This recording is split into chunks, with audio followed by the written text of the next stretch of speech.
Good morning, dear students. Today we are going to discuss about physics of class 12. काफ़ी time से आप सब wait कर रहे थे फिजिक्स के लेक्चर्स का। आपके कुछ लेक्चर्स केमिस्ट्री के जो है अवेलेबल कराए गए हैं और उसी टाइम आपके पास मैथमेटिक्स के लेक्चर भी अवेलेबल हैं। तो हमारे पास फिजिक्स है, उसका सिलेबस आपके सामने लिखा गया है। कुछ वो टॉपिक्स भी बोर्ड पर लिखे हुए हैं जो आपको ये चैप्टर्स यानी कि यूनिट्स कवर करने से पहले वो कवर करने होंगे। तो वन बाय वन हम सबसे पहले यूनिट्स देखते हैं कि हमने क्या कुछ सिलेबस जो है वो अपना स्टडी करना है फिजिक्स ऑफ क्लास 12। हाँ, ये हो सकता है कि अगर हमारे पास टाइम की शॉर्टेज रही तो हो सकता है इनमें से कोई यूनिट जो है आपकी गवर्नमेंट के द्वारा कम कर दी जाए, लेकिन फिलहाल हमारे पास ऐसी कोई इन्फॉर्मेशन नहीं है। तो हम अपने सिलेबस में ये जो है 10 यूनिट यहाँ पर आप जैसे कि देख रहे हैं 10 यूनिट हमने डिस्कस कर ली। तो हमने एक सीक्वेंस में ये सारी को डिस्कस करना है। तो आपकी जो फर्स्ट यूनिट है that is electrostatics, second unit आपकी करंट इलेक्ट्रिसिटी, थर्ड यूनिट है आपकी magnetic effects of electric current and magnetism, fourth unit है आपकी electromagnetic induction and alternating currents, fifth unit है आपकी इलेक्ट्रोमैग्नेटिक वेव्स, सिक्स्थ यूनिट आपकी optics, seventh unit आपकी nature of radiation and matter, eighth unit आपकी atom and nuclei, ninth unit आपकी electronic devices और 10th unit आपकी कम्युनिकेशन सिस्टम। अगर हम 11th क्लास की फिजिक्स को देखें और 12th क्लास की फिजिक्स को देखें तो आप पाएंगे कि वहाँ की फिजिक्स में और यहाँ की फिजिक्स में बहुत सारा डिफरेंस है। यानी कि जो चीज़ें आपने 11th क्लास में जो टॉपिक्स यानी जो यूनिट्स आपने कवर की हैं तो यूनिट्स का यहाँ दूर दूर तक कोई लेना देना नहीं है। There is a different very different topics और यहाँ पर बिल्कुल डिफरेंट टॉपिक्स हैं, लेकिन ऐसा भी नहीं है कि आपने इन टॉपिक्स के बारे में पहले कहीं ना पढ़ा। जैसे फॉर एग्जांपल आप चार्ज के बारे में, करंट के बारे में, करंट के मैग्नेटिक इफेक्ट के बारे में, इलेक्ट्रोमैग्नेटिक इंडक्शन के फिनोमेना के बारे में, वेव्स के बारे में, हालांकि आपने इलेक्ट्रोमैग्नेटिक वेव्स के बारे में पढ़ा बट आप वेव्स के बारे में पढ़ चुके हैं।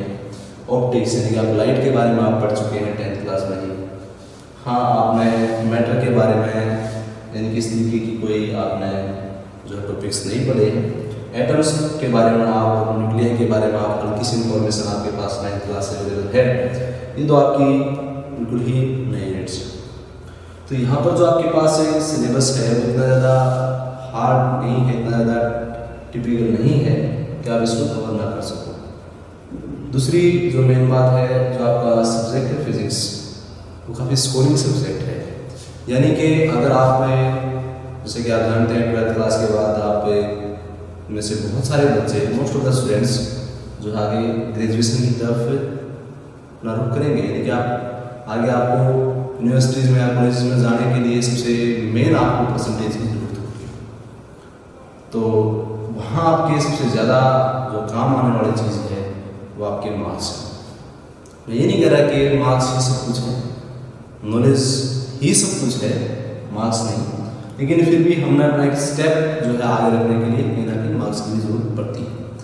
तो बेसिकली हमारे पास यहाँ पर 10th क्लास के कंपेरिजन में अगर 12th क्लास के बोर्ड एग्जाम्स को डिस्कस करें तो हमारे पास दो चीज़ों की कमी देखने को आपको मिलेगी। जैसे 10th क्लास में आपके 6 आपके पास पेपर हैं तो आपके पास एक चॉइस रहती है, आप किसी एक सब्जेक्ट को अपना थोड़ा सा कम तैयार कर सकते हैं, यानी कि आपके पास उस सब्जेक्ट के मार्क्स काउंट नहीं होते हैं। तो एनसी के चांसेस हैं तो आप 5 सब्जेक्ट्स को अच्छे से प्रिपेयर कर लेते हैं तो एक सब्जेक्ट में अगर मार्क्स कम दे देते तो कोई प्रॉब्लम नहीं होती। लेकिन यहाँ पर 12th क्लास आपके सामने ऐसा नहीं है। दूसरा, टाइम आपके पास उतना ही है लेकिन आपके पास सिलेबस बहुत ज़्यादा है और हमें कम टाइम में ज़्यादा चीज़ें ज़्यादा एक्यूरेसी के साथ प्रिपेयर करनी होती है। दूसरा हमारे पास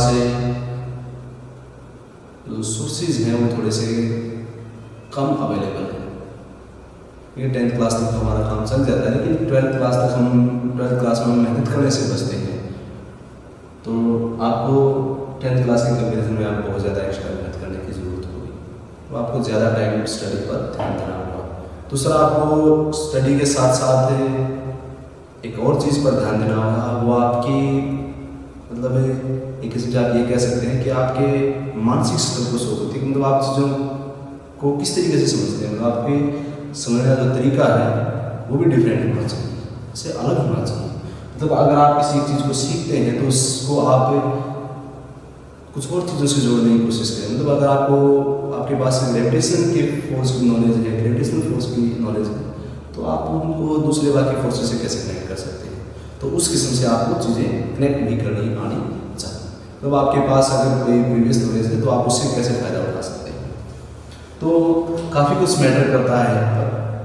दूसरी सबसे इम्पोर्टेंट बात है, अगर हम सब्जेक्ट की बात करें तो बहुत ही जो है इम्पोर्टेंट सब्जेक्ट है आपका फिजिक्स।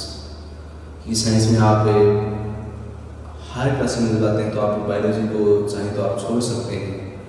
आगे ग्रेजुएशन में आप चाहें तो इलेक्ट्रॉनिक्स को जो है आप चूज़ करके केमिस्ट्री से भी विचार चुरा सकते हैं, लेकिन फिजिक्स आपके साथ है ही। दूसरा, आप अगर 12th क्लास के बाद ही PMT का एग्ज़ाम देते हैं, IIT का एग्ज़ाम देते हैं, ND का एग्ज़ाम देते हैं, हर किसी सब्जेक्ट में आपको फिजिक्स देखने को मिलेगी। दूसरी सबसे इम्पोर्टेंट बात यह है कि आप कोई भी एंट्रेंस एग्ज़ाम देते हैं तो वहाँ भी आपसे, चाहे आप IAS का एग्ज़ाम ही क्यों ना दें, वहाँ भी बेसिकली यहाँ से क्वेश्चन होते हैं। तो एक किस्म का बेस है। आप चाहे 12th के बाद किसी स्ट्रीम में जाएँ, किसी भी फील्ड में आप अपने लिए जो है अपॉर्चुनिटीज़ ढूंढें, तो आपको इस सब्जेक्ट की काफ़ी ज़्यादा ज़रूरत पड़ने वाली है। दूसरी एक सब्जेक्ट हम पढ़ते हैं ज्योग्राफी, कुछ मिलता जुलता सब्जेक्ट है फिजिक्स से, यानी कि अगर आपको यहाँ फिजिक्स के फंडामेंटल्स के लिए तो ज्योग्राफी पढ़ने में आपको काफ़ी आसानी होती है। तो वे सारे स्टूडेंट्स जो आगे चलकर सिविल सर्विसेज की तैयारी करना चाहते हैं, IAS वगैरह की तैयारी करना चाहते हैं, तो मैं उनको भी रिकमेंड करूँगा कि आप कम से कम एटलीस्ट +1 +2 में तो आप साइंस जरूर पढ़ें, यानी कि आप फिजिक्स, केमिस्ट्री, बायोलॉजी की बेसिक्स फंडामेंटल्स अपने ज़रूर क्लियर करें, काफ़ी इम्पोर्टेंट है। दूसरा, आपने जो आप वीडियो लेक्चर्स देख रहे हैं, जिन बच्चों के पास संसाधन अवेलेबल हैं, यानी कि यूट्यूब वगैरह, लैपटॉप या फिर फोन, जिस भी आप इसका इस्तेमाल कर रहे हैं, हो सकता है कुछ हमारे पास ऐसे भी स्टूडेंट्स हैं कि उनके पास इस तरीके की जो संसाधन अवेलेबल ना हो। तो आपको कोशिश ये करनी है कि आपके काफ़ी क्लोज हैं तो आप उनके साथ वो वीडियो शेयर करें, आप उनके साथ उनको इस बारे में आप जानकारी दे सकते हैं कि हमारा जो सिलेबस है वो स्टार्ट हो चुका है, ठीक है। तो ये वीडियोज़ आपको जो है डेली बेसिस पर जो भी 1 या 2 लेक्चर जैसे भी आपका अरेंजमेंट होगा वो मिलते रहेंगे। तो ऐसा नहीं है कि आप जब स्कूल में क्लासेस जब आपके ओपन होंगे तो आपको पढ़ाया नहीं जाएगा, तो आपको पढ़ाया जाएगा, लेकिन अगर आप यूट्यूब पर घर बैठे अगर जैसे आप पिक्चर्स तो देख ही रहे होंगे, तो आप अपना टाइम इन वीडियोज़ को, बाकी जो वीडियोज़ अवेलेबल हैं आपके पास, जो भी हैं अवेलेबल फिजिक्स से रिलेटेड आपकी 12th क्लास में, वो देखें। तो उससे क्या होगा, आपकी जो फ्लो है, आपका जो स्टडी का फ्लो है वो बना रहेगा, आप अनटच भी होंगे एजुकेशन से। तो आपको ये वीडियोज़ खुद भी देखनी है और अपने जो साथ में जो आपके साथी हैं उनको भी इस बारे में आपने बताना है कि जो भी 12th क्लास में आपके स्टूडेंट्स हैं, ठीक है, आपके फ्रेंड्स हैं। दूसरा, जो बच्चे 12th क्लास पास आउट करके जा चुके हैं तो वो भी इन लेक्चर्स को देख सकते हैं, क्योंकि उनको भी किसी ना किसी एग्ज़ाम की तैयारी करनी, तो ऐसा नहीं कि वो इन वीडियोज़ को नहीं देख सकते। तो आप आज के आधुनिक युग में, मॉडर्न टाइम पर, आप इन संसाधनों का इस्तेमाल करके आप काफ़ी सारा फ़ायदा कम टाइम में बचत करके उठा सकते हैं। तो हमारे पास जो है वैसे तो काफ़ी मतलब पूरे साल का समय है, लेकिन फिर भी जितनी ज़्यादा जल्दी हम अपने सिलेबस को कवर कर पाएंगे, उतना ही ज़्यादा हम रिवीजन कर पाएंगे, उतने ज़्यादा हम न्यूमेरिकल्स प्रॉब्लम सॉल्व कर पाएंगे, उतना ही ज़्यादा हम अपने मॉडल टेस्ट पेपर्स को कर पाएंगे। तो तो उससे क्या होगा, आपको एग्जाम में कॉन्फिडेंस होगा और आप 70 में से इजीली 60+ मार्क्स स्कोर कर सकते हो। और आप कोशिश करें तो 70 आउट ऑफ 70 मार्क्स आप स्कोर कर सकते हैं। दूसरा, हमारे पास MCQs आते थे, पहले MCQ आते थे, मल्टीपल चॉइस क्वेश्चन। अब उनकी संख्या कम कर दी गई, लेकिन हमारे पास 1 मार्क्स क्वेश्चन की संख्या बढ़ाई गई, 14 के आसपास क्वेश्चन आते हैं आपके। तो उन क्वेश्चंस को भी अटेम्प्ट करने में आपको आसानी रहेगी अगर आप चीज़ों को ध्यान से सुनते हैं, ध्यान से समझते हैं। तो वे क्वेश्चंस इतने ज़्यादा टिपिकल नहीं होते हैं, सिर्फ आपकी बेसिक सी नॉलेज को चेक किया जाता है कि आप क्लास में थे या नहीं थे। तो आपको ये सारे वीडियो लेक्चर्स ध्यान से सुनने हैं, ठीक है। दूसरी बात है, अगर आप किसी बात को समझ नहीं पा रहे हैं या आपको वीडियो समझने में दिक्कत हो रही है या आपको कोई और प्रॉब्लम है या आप तक मटेरियल प्रॉपर पहुंच नहीं पा रहा है या आपको बुक से रिलेटेड कोई प्रॉब्लम है, तो जो भी आपकी समस्याएं हैं तो आप उन समस्याओं को डिस्कस कर सकते हैं। जैसे आप ये लेक्चर्स देख रहे होंगे तो आपकी स्क्रीन पर जो है स्कूल के 2 नंबर्स अवेलेबल है, तो स्क्रीन पर लगातार कंटिन्यूस भी आपके पास चले होंगे। अगर आपके पास स्कूल का फोन नंबर भी तो आप उस नंबर पर कॉन्टैक्ट करके सर को ये जानकारी दे सकते हैं कि हमें जो है इस किस्म की दिक्कत का जो है सामना करना पड़ रहा है, ठीक है। बुक्स की जहाँ तक बात होती है, हमारे जहन में सबसे पहली बात यही आती है कि हम किस बुक को जो है परचेज करें।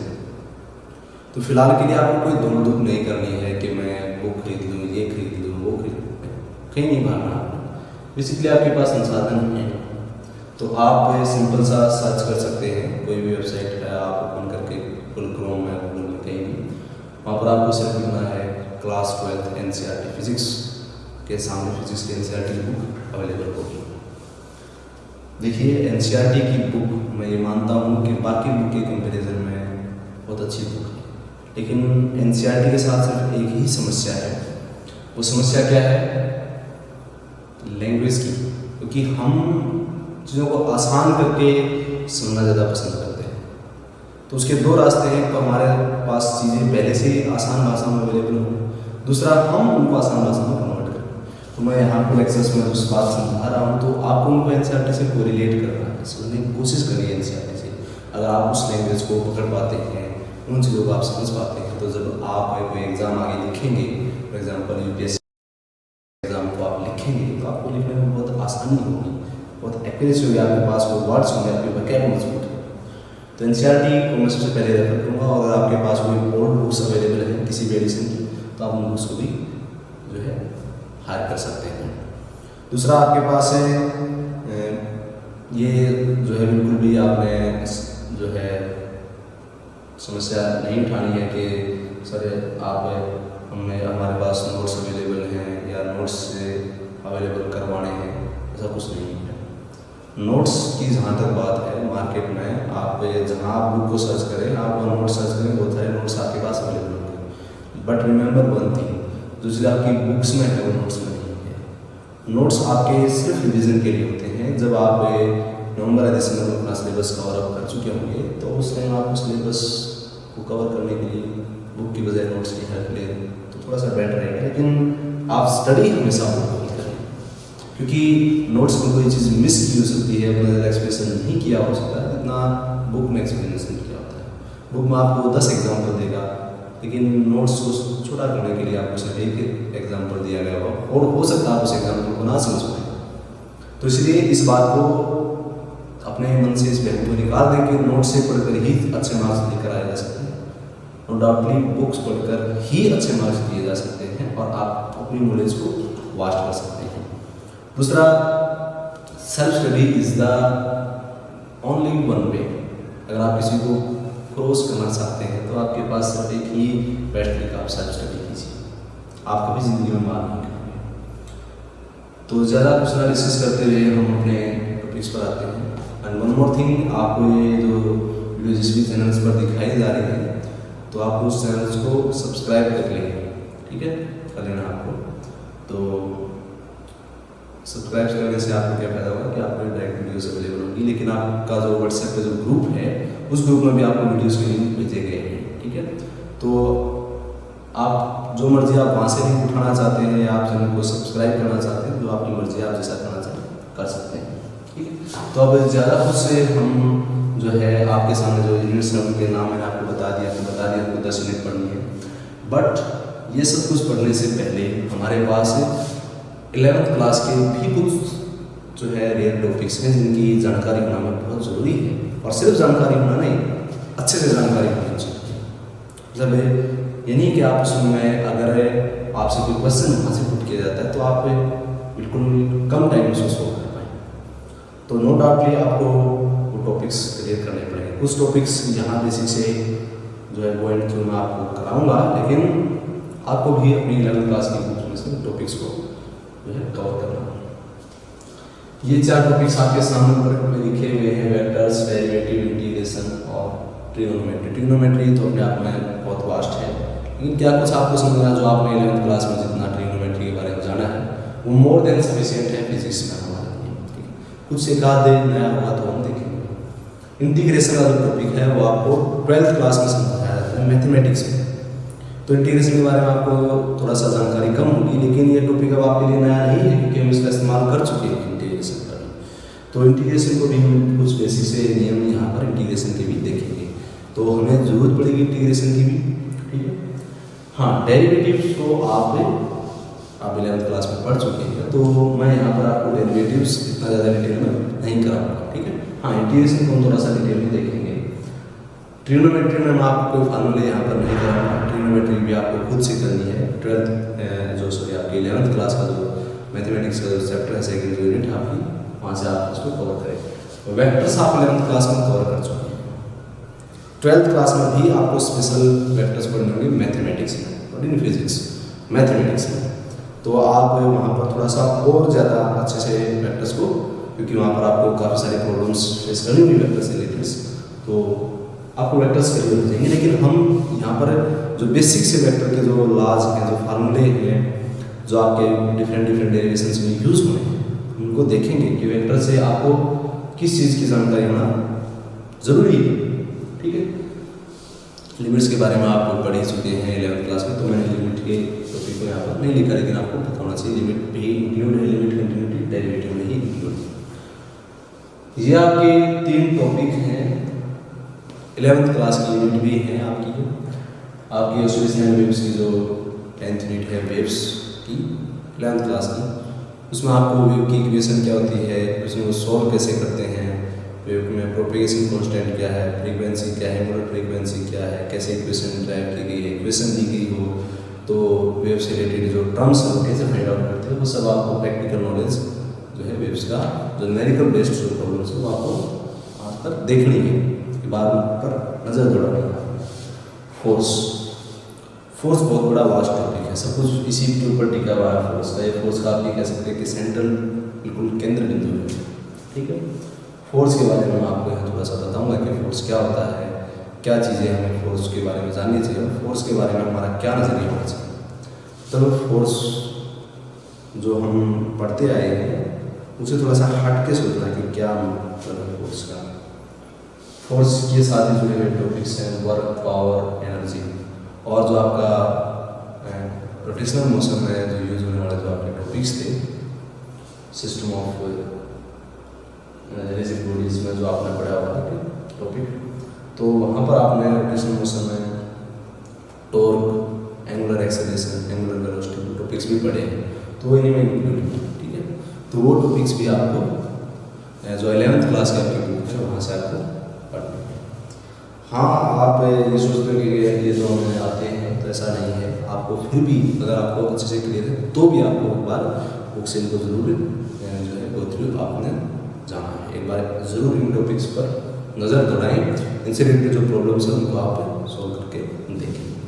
और सबसे इम्पोर्टेंट जो बात है वो ये है कि अगर आप इन टॉपिक्स को क्लियर नहीं कर पा रहे हैं, इन टॉपिक्स में आपको समझने में कोई दिक्कत है या किसी टॉपिक को आप दोबारा करना चाहते हैं, तो जो आपके स्कूल कॉन्टैक्ट नंबर है आप सर को नोट करा सकते हैं कि सर ये टॉपिक हमें दोबारा करना है इन टॉपिक्स में से, तो मैं उस टॉपिक को आपको दोबारा करवाऊँगा। ठीक है, और डिटेल स्टडी अगर आपको किसी टॉपिक के अंदर से चाहिए तो बेसिक तो हम देखेंगे। दूसरा, ये जो सारे टॉपिक्स हैं इनको समझने के बाद ही आप जैसे इलेक्ट्रोस्टैटिक्स में आप देखेंगे वेक्टर्स का बहुत ज़्यादा इस्तेमाल है, बहुत ज़्यादा यूज़ हो रहा है, तो आपके लिए बहुत ज़्यादा ज़रूरी है। उसी तरीके से आगे चलकर भी आपको वेक्टर्स का इस्तेमाल करना पड़ेगा, जैसे जो आपका इक्वेटिक इंडक्शन वाला वहाँ पर भी आप कुछ टर्म्स फाइंड आउट करने के लिए वेक्टर्स का आप इस्तेमाल करते हैं। तो बेसिकली आपका फोर्स का वेव से, जैसे यहाँ पर टॉपिक लिखा हुआ है इलेक्ट्रोमैग्नेटिक वेव्स, तो आप देखेंगे कि 2017 के एग्जाम में इसी तरीके का क्वेश्चन 11th क्लास में उठाया गया था कि वेव की इक्वेशन दी थी, वहाँ से आपको प्रोपेगेशन कांस्टेंट और फ्रीक्वेंसी वगैरह फाइंड आउट करने के लिए दी गई थी। तो वो बेसिकली 11th क्लास का क्वेश्चन था, तो 12th क्लास में भी आपसे पूछ सकता है। जैसे आपने फर्स्ट प्रिंसिपल से डेरिवेटिव फाइंड आउट करना सीखा हुआ है 11th क्लास में, 12th क्लास में आप सिंपल डायरेक्ट डेरिवेटिव्स के फार्मूले इस्तेमाल करते हैं, लेकिन फर्स्ट प्रिंसिपल से डेरिवेटिव निकालना पूछ सकता है आपसे 12th क्लास में। ऐसा नहीं कि जो चीज़ आपने 11th में पढ़ लिया आप उनको नेगलेक्ट करते हैं। 11th क्लास का वो टॉपिक जो आपका 12th क्लास में भी रिपीट हो रहा है, उससे आपके वो क्वेश्चन जो आपने 11th क्लास में किए थे वहाँ से भी यहाँ पूछे जा सकते हैं, नो डाउट। ऑप्टिक्स बेसिकली आपकी सबसे इम्पोर्टेंट यूनिट है, और मैं ये कहूँगा कि जो बच्चे उनको थोड़ा सा फिजिक्स को समझने में मुश्किल है या सिर्फ जो है पासिंग मार्क्स लेकर आना चाहते हैं, तो उनके लिए ये सबसे लाभदायक यूनिट है। 200 यूनिट डिवाइड है आपकी ray optics and wave optics, तो यहाँ भी आपको वेव से रिलेटेड चीज़ें समझने में आपको हेल्प होगी। उसके बाद है brightness of radiation and matter. Radiation are basically waves ही हैं, ये भी इलेक्ट्रोमैग्नेटिक वेव्स ही हैं।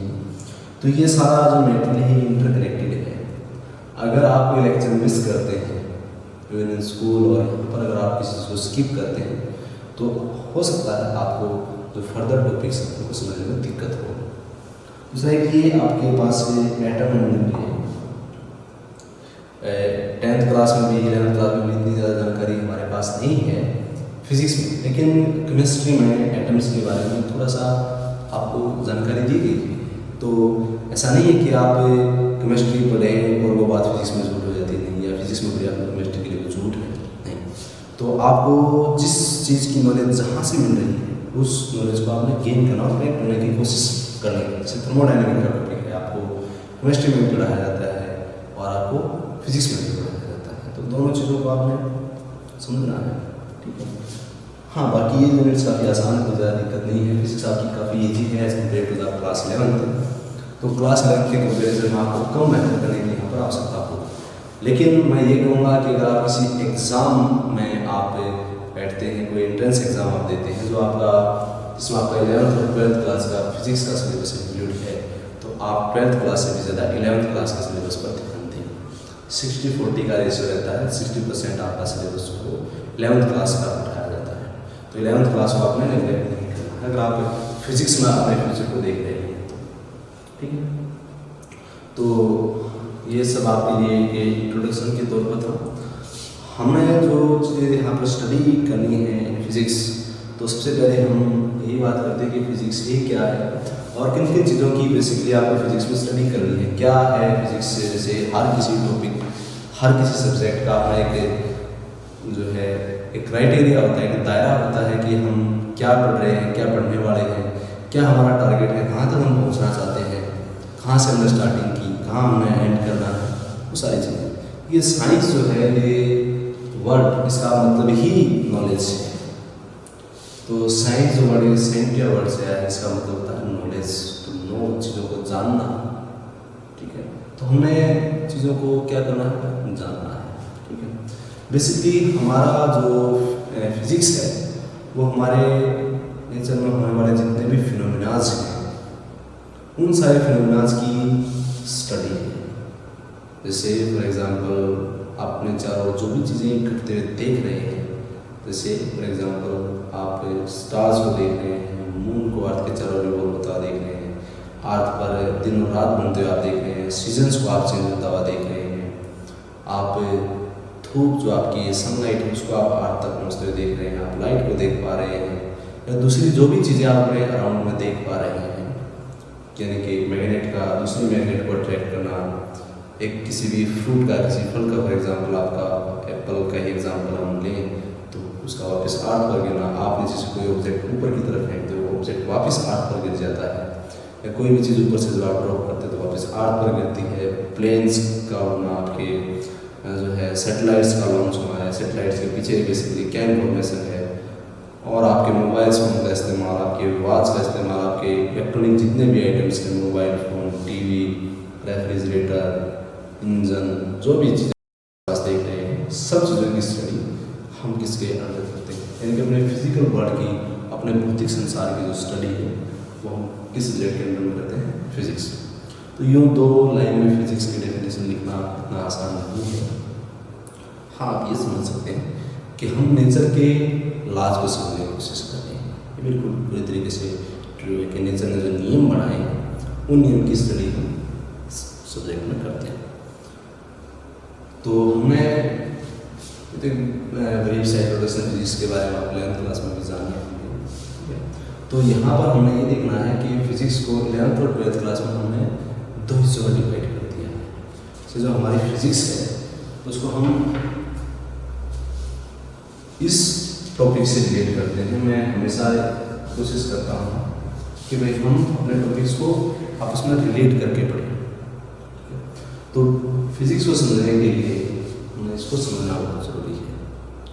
इसको अगर आप समझ पा रहे हैं तो आपके पास से 2 चीज़ें ही बच जाती हैं। इस संसार को अगर हम समेट कर देखें तो हमारे पास 2 ही चीज़ें हैं, या तो कोई चीज़ मैटर है या फिर कोई चीज़ क्या है, रेडिएशन, नथिंग एल्स। आप किसी भी चीज़ का नाम लेंगे, मैं कहूँगा कि वो या तो मैटर है या फिर रेडिएशन, और धीरे धीरे आप समझ जाएंगे कि ये दोनों भी एक ही बात है। क्या बात, मतलब यूनिवर्स में कुछ है ही नहीं, जैसे सिर्फ एक ही चीज़ है, वो आपकी एनर्जी। आप समझ जाएंगे धीरे धीरे कि एनर्जी की ही 2 फॉर्म हैं, एक फॉर्म है मैटर और दूसरी फॉर्म है रेडिएशन। इसको हम देख पा रहे हैं, महसूस कर पा रहे हैं, या अपने चारों होते हुए, घटित होते हुए देख रहे हैं। मतलब बेसिकली हम कहाँ कर जाते हैं, एनर्जी की कर सकते हैं। तो एनर्जी 2 फॉर्म में आपको नजर आती है, मैटर की फॉर्म में और रेडिएशन की फॉर्म में। और ये जो फॉर्म है, डिफरेंट जो फॉर्म्स हैं एनर्जी की, वो हमेशा एक दूसरे में बदलती रहती है। जैसे फॉर एग्जांपल आपने पोटेंशियल एनर्जी को काइनेटिक एनर्जी में बदलते देखा है, काइनेटिक एनर्जी को पोटेंशियल एनर्जी में बदलते देखा है, और डिफरेंट टाइप्स की एनर्जी, एक टाइप की एनर्जी दूसरे टाइप की एनर्जी में बदल जाती है। तो वो जो जरिया था एनर्जी को तब्दील करता है, वो क्या कहलाता है, जो वर्क का नाम रहता है, तो कहीं ना कहीं फोर्स का नाम रहता है। मतलब हमने घूम फिर कर आना कहाँ है, वही आना है जहाँ से हम चले थे। तो हमें अपनी स्टडी को उस तरीके से करना है ताकि हमारे पास कम कंसेप्ट में ज़्यादा चीज़ों की जानकारी अवेलेबल हो, ठीक है। तो हमने जैसे कि आप यहाँ पर देख रहे हैं, मैंने मैटर रेडिएशन का जिक्र किया है। यूनिट ही है आपकी रेडिएशन और मैटर के ऊपर सन रिलेटेड। यहाँ पढ़ने वाले हैं ब्रेन से मतलब दोहरी प्रवृत्ति, रेडिएशन दोहरी प्रवृत्ति रहती है। दोहरी प्रवृत्ति में रेडिएशन तो है ही है, मैटर के जैसा भी बिहेव करती है। मैटर खुद ब खुद मैटर के जैसा तो बिहेव करता है, रेडिएशन के जैसा भी बिहेव करता है। और मैं ये कह रहा हूँ कि मैटर और रेडिएशन एनर्जी के 2 फॉर्म हैं, यानी कि ये बेसिकली एनर्जी है।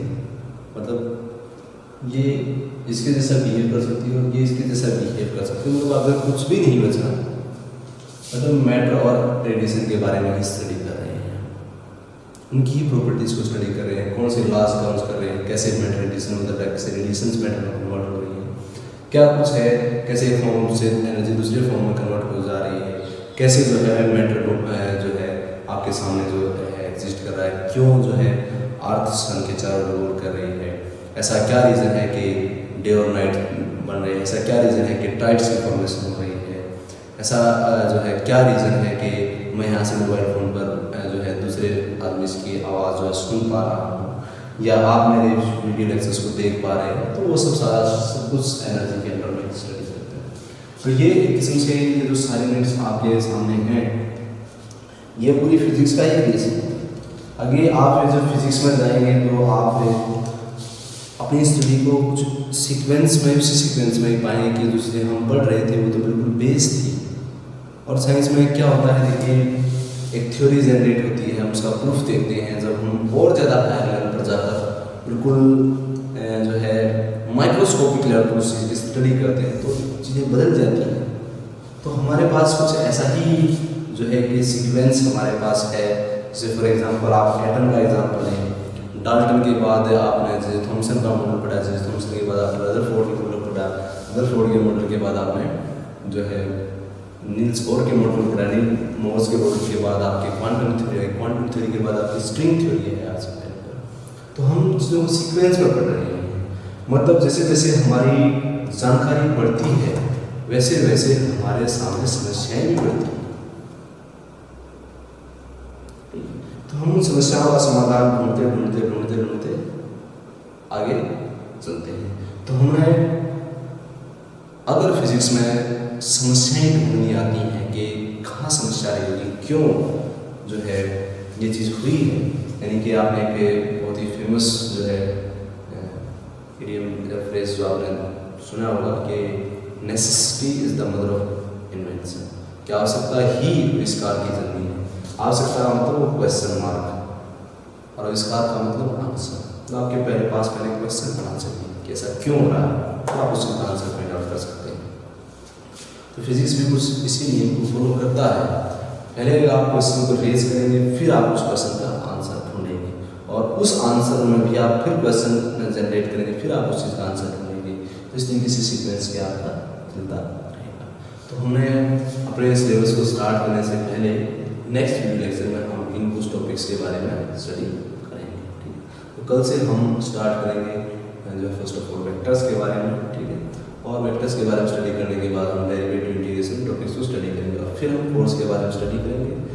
वहाँ हम वर्क और एनर्जी वगैरह के बारे में जानेंगे और फिर हम फर्स्ट यूनिट को स्टार्ट करेंगे, दैट इज इलेक्ट्रोस्टैटिक्स। ठीक है, तो हमने एक ब्रीफ सा व्यू आज जो है इस वीडियो लेक्चर में लिया है कि भाई हमें इस तरीके से जो अपनी स्टडी को कंटिन्यू करना है। ठीक है, तो आज के लिए मैं इस वीडियो लेक्चर को यहीं जो है फिनिश करता हूँ। कल से हम अपने इस सिलेबस को स्टार्ट करेंगे।